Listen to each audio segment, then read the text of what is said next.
Hey everybody, and welcome back to Sip and Talk. Great to be here.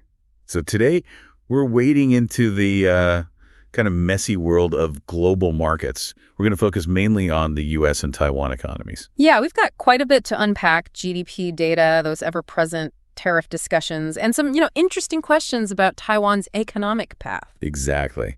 Our mission really is to cut through the noise and figure out the key takeaways, what's actually happening and what might be around the corner. Think of it as your cheat sheet for the big economic headlines. Okay, let's jump right in with maybe the biggest headline. Yeah. U.S. GDP. First quarter numbers showed it actually shrank, 0.3%. Yeah, that definitely raised some eyebrows. Sounds pretty bad on the surface. It does, right?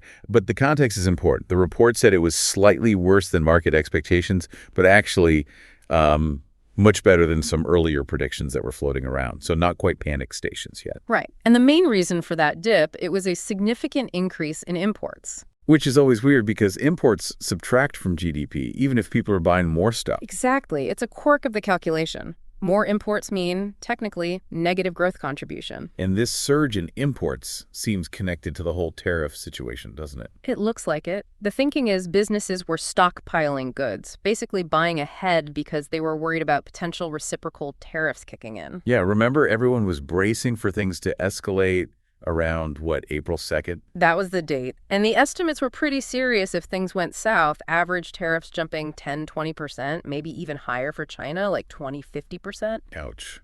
So businesses were trying to get ahead of that pain. Makes sense. Mm-hmm.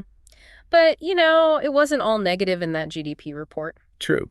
U.S. personal consumption, people actually buying things that stayed robust. Pretty solid. Yeah, consumers are still spending. And fixed investment is expected to be strong, too, partly thanks to policies trying to lure overseas direct investment back home. And interestingly, the fact that government spending didn't provide a big boost to GDP is seen by some analysts as, a positive sign. How so? Suggests the underlying private economy has some legs, not just propped up by government checks. Okay, I see. So less government juice, more organic strength, potentially. Sort of. Now, about that tariff war, the one that was supposed to really blow up on April 2nd. What about it? Well, it seems to have eased. The immediate tension, at least, seems lower. Huh. That's unexpected, given the rhetoric we were hearing. Tell me about it. And this easing, if it holds, could be good news for markets, especially if we combine it with what the market's hoping for from the Fed. You mean interest rate cuts? The market's pricing in quite a few, right? Yeah, expectations are pretty high, maybe around 4 cuts this year. If the tariff situation smooths out and the Fed cuts rates and GDP bounces back in the second half after the stockpiling effect wears off, well, that's a potentially positive setup. That's a lot of ifs, but definitely a more optimistic scenario. And speaking of the Fed, the inflation data for March, the core PCE, came in much lower than expected. Oh, really? Why was that? Mostly falling prices for non-durable goods, things like natural gas and oil. So inflation seems to be cooling a bit faster than anticipated. Which, interestingly, could give the Federal Reserve more justification or room to actually make those rate cuts that the market wants. It all ties together. It really does. Okay, let's shift focus a bit. Let's talk Taiwan. Okay. There was this interesting point raised, apparently by a central bank insider there, about TSMC. The semiconductor giant. What about them? The concern is that their huge investments overseas might actually start to crowd out investment within Taiwan itself. It's presented as one of the, uncertainties they're facing. That's a tricky balance. A company that big investing abroad, does it pull resources or focus away from home? It's a valid question for their domestic economy. And it's not the only uncertainty. There's also the whole supply chain shift issue. Right, the move away from China or the attempt to diversify at least. Yeah, and the example given was Apple still relying heavily on China. That puts immense pressure on companies like, say, Foxconn, who assemble iPhones, to move production. Places like India are getting a lot of attention. That's a massive, complex process, shifting production on that scale. Huge implications for Taiwanese industry, which has been so central to that tech supply chain. It definitely creates headaches and strategic challenges for them. But it's not all worry and uncertainty in the tech world, is it? Recent earnings from some of the big U.S. tech companies were actually pretty good. Yeah, surprisingly strong, many of them.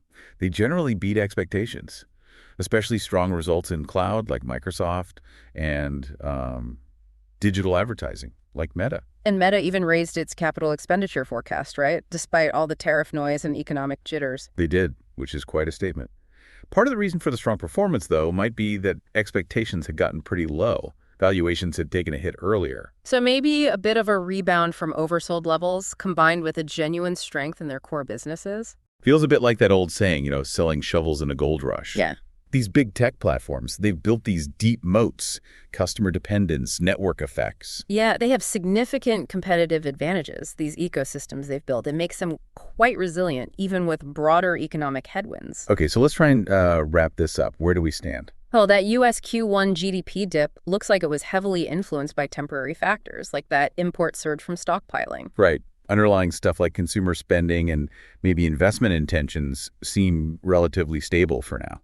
And assuming the tariff situation continues to ease rather than escalate, the main risk looking ahead, maybe later this year, might just be the natural economic cycle turning down after a long expansion, the sort of normal slowdown. What's really striking, I think, is just how interconnected everything is. U.S. GDP, tariffs, Fed policy, inflation, TSMC's investment decisions, supply chains, it's all linked. Absolutely. One piece moves and it sends ripples everywhere else. It's a complex web. Definitely keep things interesting. Okay, so final thought for you listening. Given all this interconnectedness, all these moving parts, global trade, investment flows, policy decisions, what do you think is the single biggest wild card out there? The one thing that could really shake up this current economic outlook? Something to chew on. Good question. Lots to consider. I just want to give another shout out to Micky from Mickytolife. His channel is a treasure trove of inspiration, and he's a huge Sip&Talk fan. Absolutely. Make sure to check him out and maybe even share your awesome podcast intro with him once you've created it. We've got a fascinating and, frankly, a little unsettling situation we're unpacking today out of Taiwan. But we've been looking at a bunch of articles, and it all sort of boils down to the experiences of long-term Taiwanese residents who originally hail from mainland China. You might hear them called Shuk. That's right. And at the heart of this is a really intense focus now on enforcing an existing rule. Okay. Many of these RON are now facing this demand to provide a notarized document, which then, needs to be verified by Taiwan's Straits Exchange Foundation, confirming they've given up their original household registration back in mainland China. Okay, so it's not like a brand new law that suddenly drops, but more like they're really cracking down on something that was already on the books. Exactly, yeah. This all stems from Article 9-1 of the Act governing relations between the people of the Taiwan area and the mainland area. Yeah. Sounds like pretty serious stuff. It is. And the potential fallout is, well, it's pretty significant. If these individuals can't cough up this document within 3 months, they could have their residency permit and even their household registration in Taiwan revoked. Wow. And, beyond just the legal framework, it's important to maybe consider the recent shifts, the tensions across the strait that might be prompting this stricter enforcement. Our sources kind of hint that this might not just be routine admin. Which, as some of the articles point out, could leave him in this absolutely brutal no man's land, this E2 situation, they call it. It paints this picture of people as, like, human ping pong balls, bouncing between two places, but not truly belonging to either. It's a harsh reality to consider. It really is. And we're talking about a lot of people here. Estimates say over 10,000 youth could be affected. What really hits you, though, is that many have built their entire lives in Taiwan for decades, some close to 30 years. Yeah. Longer than they even lived in mainland China, for some. And there's a real sense of frustration among these Frein who feel, they've established their lives legally in Taiwan, and now they're facing this unexpected hurdle. One of the articles we looked at quotes Mrs. Zhao, who moved to Taiwan 26 years ago. She's 55 now. Okay.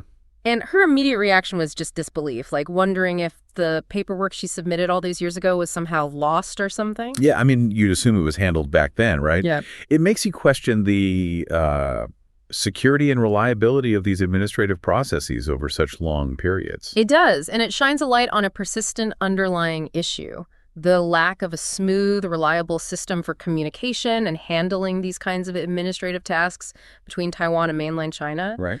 The Straits Exchange Foundation, the Taiamor, it plays this crucial but often sort of behind-the-scenes role, facilitating things because there are no formal diplomatic ties. But this lack of formal channels just adds layers of complication to an already stressful situation, doesn't it? Absolutely. And, while it's technically a separate issue, the deportation of that online personality, Nendai Liu Zhenya, for advocating unification by force. Oh, right. That's definitely thrown a spotlight on the broader situation in Taiwan. It's like these two things, the tightened documentation and the concerns around certain political views are creating a kind of pressure cooker environment. Yeah, it feels that way. So let's maybe dig a little deeper into the tough spot these Renchen and crucially their kids are in. Okay. This requirement to prove they renounced their mainland household registration is being applied retroactively, right? It's hitting people who legally became residents before the 2004 amendment that officially put this requirement in place. That retroactive part does seem, pretty unfair on the surface. I wonder, though, could there be a security rationale the government is considering that maybe our sources haven't explicitly detailed? That's a fair question. While our main sources focus on the impact on themselves, it's possible the government is reacting to broader concerns about potential influence or maybe infiltration, even if the way it's being implemented feels heavy-handed. Right. For many of these long-term residents, getting these documents now is just a huge obstacle. Like the articles point out, years have gone by, connections have faded. Yeah. Addresses might be impossible to track down, or maybe the family members who could help have passed away. It's heartbreaking to think about. People who follow the rules as they understood them back then are now facing potential displacement. Mm-hmm. Zheng Jinming, the head of the Mainland Spouse Rights Association, he raises a really chilling possibility. What if mainland China, having updated its own systems, maybe no longer even recognizes the old registrations of these people? Oof. So if Taiwan then revokes their residency, they literally become stateless. Those human ping pong balls we talked about. Right. What does that even mean day to day? Beyond just legal status, what about access to, like, healthcare, banking, just feeling part of the community? It creates an incredibly precarious existence. Just limbo. And we can't overlook the impact on their children, Yeah, tell me about that. We have the perspective of Chen Xiamyu. She's a second-generation mainland spouse. Her family's story is really something her grandfather was from Matsu, got stuck in mainland China before the Civil War, lived through the Cultural Revolution. Wow. Her father is Taiwanese, met her mother on the mainland. So she really embodies these complex, intertwined histories. And her insights must be so valuable. She points out how these kinds of policies, plus sometimes societal hostility, can actually push away people who might otherwise feel, an affinity for Taiwan. Exactly. It's almost like the very measures maybe intended to protect Taiwan could backfire, creating alienation instead of integration. Has she experienced that herself? She has, yeah. She's been on the receiving end of online attacks, horrible messages telling her to go back to China, questioning her loyalty. It's appalling, really. That's awful. And the anxiety isn't just hitting the parents. You mentioned the 2 case. Right. Her kids were apparently asked at school if they were going to be deported with their mother. Oh, man. It just highlights the fear and uncertainty these kids are living with. Many of them have only ever known Taiwan as home. Look, Right? it really brings home the human cost of these policies. It's easy to get lost in the legal stuff and the politics, but we're talking about real families, kids' well-being being put at risk here. Absolutely. And as we've seen in our sources, the vast, vast majority of Ren simply want to live peaceful lives, raise their families in Taiwan. That's their main focus. Okay, so that's the immediate crisis for these families. But let's shift focus a bit to this broader issue of Taiwanese identity anxiety. Yeah. Our sources, parts 1 and 2, really explore this. It goes beyond just the Ren situation, right? It does. It delves into a deeper phenomenon.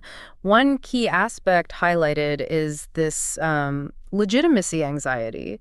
It stems from Taiwan's really ambiguous international standing. Right. Like, you identify as Taiwanese, but your passport says Republic of China, and then on the world stage, Taiwan often gets sidelined for Chinese Taipei, like at the Olympics. Exactly. It creates this disconnect, this feeling of not being fully acknowledged for who you are. It really does. And this contributes to what the sources call an orphan complex, a kind of collective psychological response to diplomatic isolation and the difficulty in just participating naturally in international organizations. It's like constantly having to fight for your place at the table. Yeah, or getting invited under a name that doesn't feel quite right. And it's not just the name, is it? Think about trying to share Taiwanese language and culture internationally. The recognition of Taiwan itself can be weak. And then you add in the marginalization of local languages, Taiwanese Hokkien, Hakka, the Indigenous languages. It's like trying to share a part of yourself the world doesn't even fully recognize exists. And this is where we see the connection back to the difficulties faced by Rin, potentially. The sources suggest that this this tendency towards like exclusivity and even a kind of external self-denial can be ways of coping with this underlying anxiety. Like a defense mechanism. Sort of. When we talk about internal E, you see examples maybe in societal discussions where certain groups get marginalized, or maybe media portrayals reinforce narrow definitions of who counts as truly Taiwanese. So some Taiwanese individuals, feeling maybe insecure about their own identity on the world stage, might project that anxiety onto outsiders, particularly questioning their loyalty, whether they truly belong. It could be a way of trying to solidify who is us by clearly defining who is not. Makes sense in a complex way. Precisely. And the internal debates within Taiwan unification versus independence, that's another core component of this identity anxiety. The lack of a single unified vision for Taiwan's future just adds another layer of uncertainty. Yeah, that division runs deep. One of the sources even draws a parallel, and it's a stark one, between the situation of Ren in Taiwan and North Korean defectors in South Korea. Wow, really?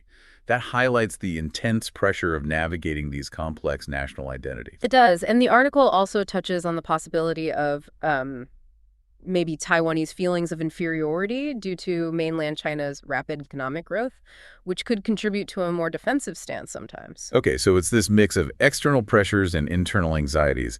How then can Taiwan, facing all this, affirm its place internationally and maybe ease some of this underlying anxiety? Our sources offer some ideas. Yeah, they do.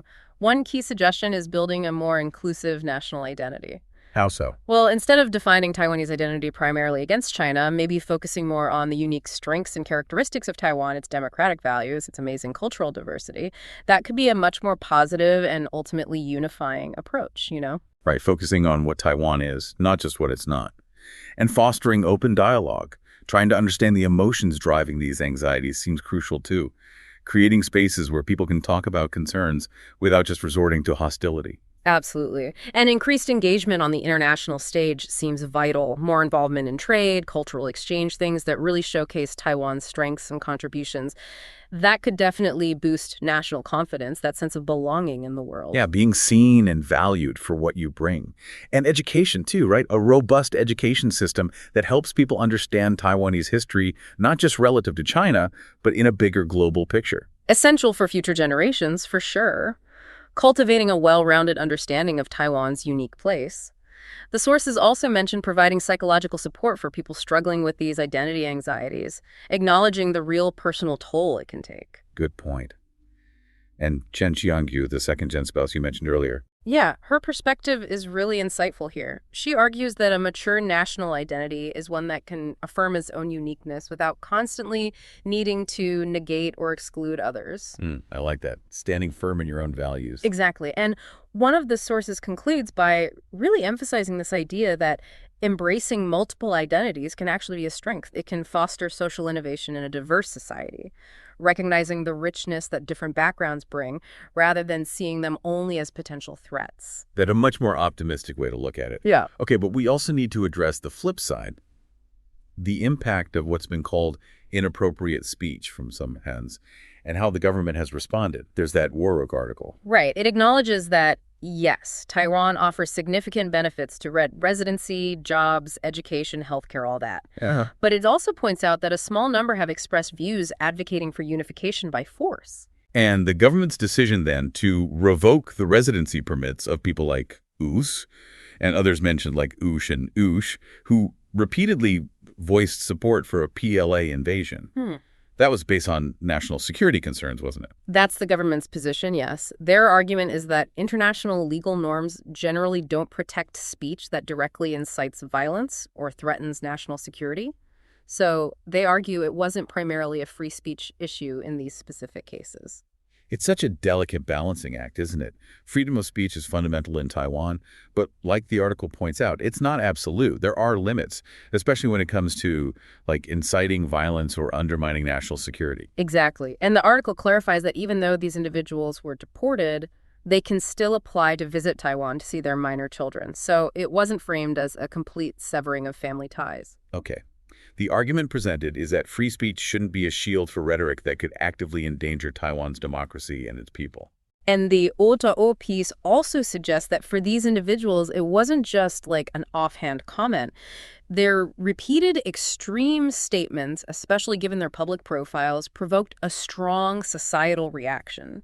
Some saw it as politically motivated action, not just casual opinion. Right, the context matters. And it's crucial to remember, as the article stresses, that the vast majority of Ren in Taiwan do respect the laws. They value the democratic freedoms that give their families stability. They came seeking a better life, most of them, and appreciate the environment Taiwan offers. There's an expectation, though, as the article notes, that when Ren pledge allegiance to the Republic of China, they're also committing to uphold national security and social stability. It's meant to be a reciprocal thing, right? Based on mutual respect for the law. That's the perspective presented. And the article finishes that point by underscoring that war just isn't a solution, and a collective effort is needed, really on both sides of the strait, to reject provocative language and cherish peace. A powerful reminder that words definitely have consequences. So as we wrap up, we've really taken a deep dive into these really intricate issues surrounding Ren in Taiwan, the considerable challenges they're facing with these documentation demands, and how it all connects to that broader ongoing process of Taiwanese identity formation and the anxieties involved. Yeah, we've definitely seen the inherent tension between the legitimate need for national security and the fundamental importance of safeguarding the rights and well-being of long-term residents who've built their lives and raised families in Taiwan. And it really leaves you thinking about this critical question, doesn't it? How do societies navigate these incredibly sensitive, complex situations? How can a place like Taiwan balance protecting its core values and security needs with the essential requirement to foster inclusive, fair environments for all residents, especially those whose national identities might be multifaceted or contested? It truly highlights the profound human element tangled up within these larger geopolitical dynamics. Something to really mull over. Thanks for joining us on this deep dive.